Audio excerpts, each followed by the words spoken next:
Hello everyone, this is Bhumisha, Assistant Professor, LG Institute of Pharmacy, Pharmaceutical Chemistry Department.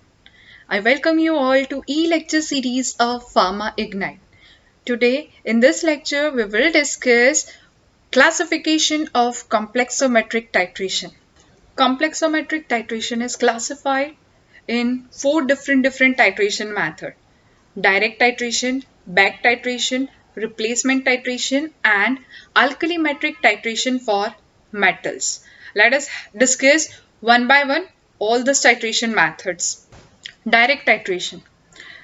This is the titration methods in which the sample solution of metal ion in the presence of suitable buffer that is titrated against standard disodium EDTA solutions.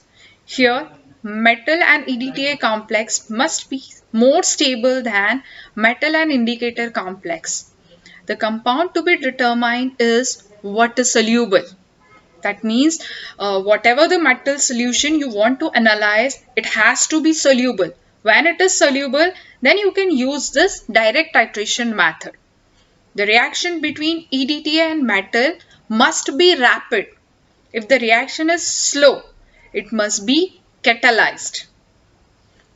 Metal ion should not be precipitated at the pH of titration.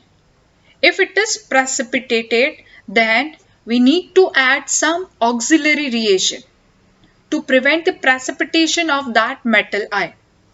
So where we can use this direct method for analysis, that is for determining water hardness, for finding total calcium and magnesium component, for calcium only, for magnesium only.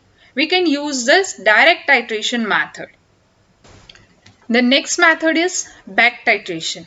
Here, the known excess quantity of EDTA is added into a sample solution. That means a metal which we want to analyze.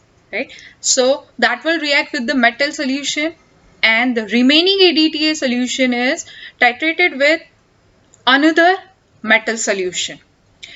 In which condition we can use this back titration? Now remember, in case of direct titration, we have soluble metal, right? But the metal which is insoluble, so that can be analyzed using this back titration method. For example, barium sulfate, lead sulfate, etc.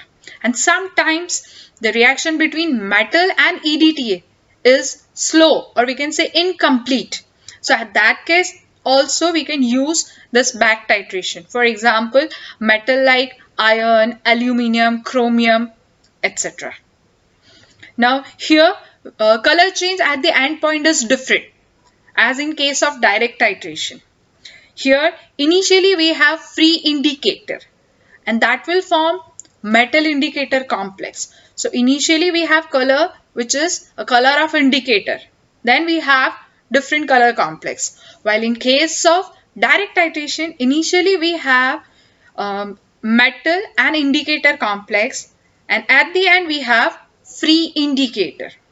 The next is replacement titration. When both the back titration and direct titration is not possible due to the end point not being sharp enough. So at that time we can use this replacement titration method.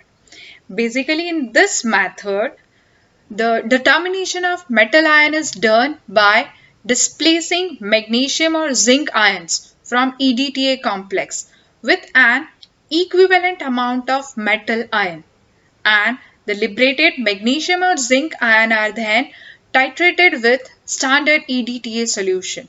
Here in this replacement titration, we are using modern black as a indicator, while in case of direct titration we are using idiochrome black tea.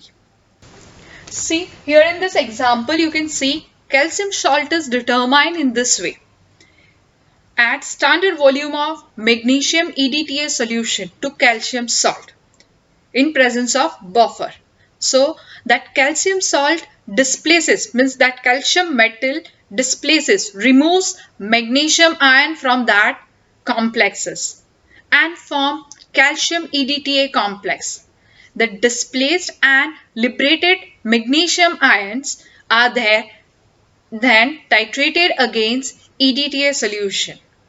Okay, here you can see in this example, calcium reacts with magnesium EDTA complex and forms calcium EDTA plus free magnesium.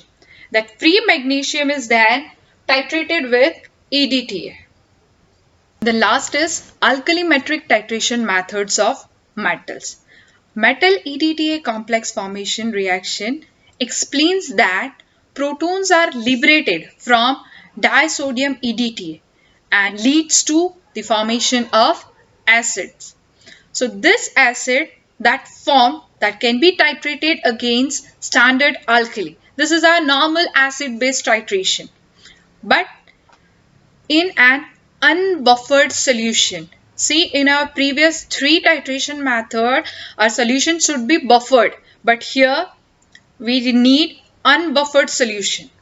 An endpoint detection can be done by using simple acid-base indicator or by using potentiometric methods.